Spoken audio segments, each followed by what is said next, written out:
Hello, আমি Aryan.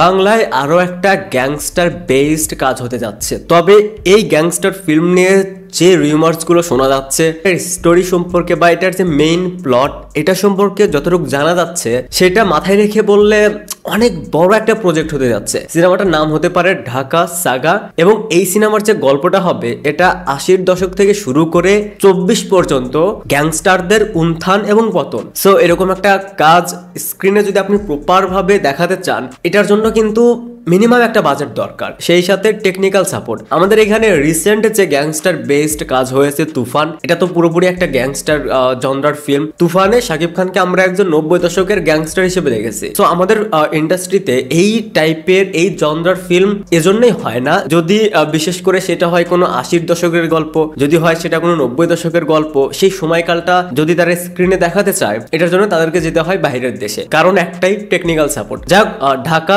Saga এই সিনেমাটার ডিরেক্টর আব্দুল্লাহ আল ফাহিম, যদিও ওনার সম্পর্কে খুব একটা আইডিয়া নেই, বাট এরকম যদি একটা কাজ করতে চায়, এরকম যদি একটা কাজ হয়, সেটাকে তো অবশ্যই অ্যাপ্রিসিয়েট করব। এছাড়া এই সিনেমাটা সম্পর্কে আরো যতটুকু জানতে পারলাম, এই সিনেমায় কোনো ইমোশন থাকবে না, কোনো মানে নর্মাল যে ফিল্মগুলো হয়ে থাকে, নর্মাল যে কমার্শিয়াল ফিল্মগুলো আমরা দেখে থাকি, ইমোশন, গান, লাভ এগুলো না থাকার সম্ভাবনা বেশি এই সিনেমায়। পুরো সিনেমাটাই হবে অ্যাকশন বেসড, ব্রুটাল। এখন কোশ্চেন করতে পারেন, তাহলে এই সিনেমায় কি কোনো বড় তারকা থাকতে পারে?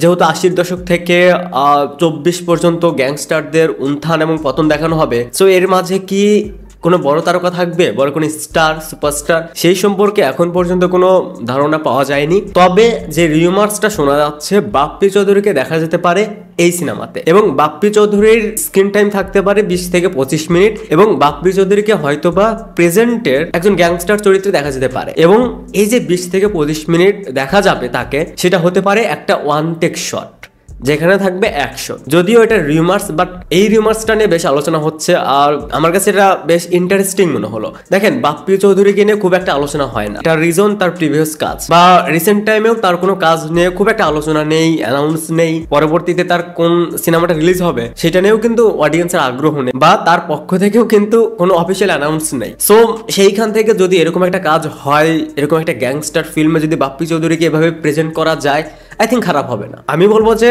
আগ্রহ রাখুন, খারাপ হলে তখন খারাপ বলা যাবে, বাট এই ধরনের নিউজ বাংলা ফিল্মের জন্য ভালো। আর যেটা সবচেয়ে স্ট্রং রিউমার, যে 25 মিনিটের একটা ওয়ান টেক শট থাকবে। আমরা তুফানে দেখেছি 4 মিনিটের ওয়ান টেক শট, সেটার জন্যই অনেক পরিশ্রম করতে হয়েছে। আমরা বাইরের সিনেমাগুলোতে দেখি সেখানে ওয়ান টেক শট থাকে 10 মিনিট, 15 মিনিট, 20 মিনিট, সেগুলো কোনো ব্যাপার না, সেই টেকনিক্যাল সাপোর্টটা তাদের রয়েছে। বাট আমাদের এখানে এরকম একটা one take shot long time ধরে এটা করতে গেলে সেরকম মেধা, সেরকম পরিশ্রম, সেরকম টেকনিক্যাল সাপোর্টটা থাকা দরকার। যদি তারা সেটা অ্যাচিভ করতে পারে, তাহলে তো এটা বাংলা সিনেমায় একটা ইতিহাস হয়ে থাকবে, যদি সেটা প্রপারলি ডেলিভার করতে পারে বা স্ক্রিনে দেখাতে পারে। সো দেখা যাক ঢাকা সাগা এই সিনেমাটা নিয়ে পরবর্তীতে আরো কি কি আপডেট আসে।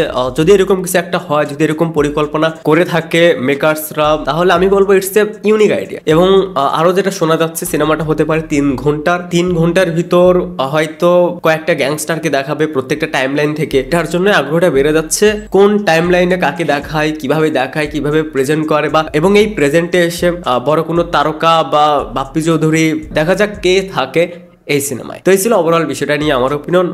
পরবর্তীতে এই সিনেমা রিলেটেড আরো আপডেট পেলে সেটা অবশ্যই শেয়ার করবো। Thanks for watching, by.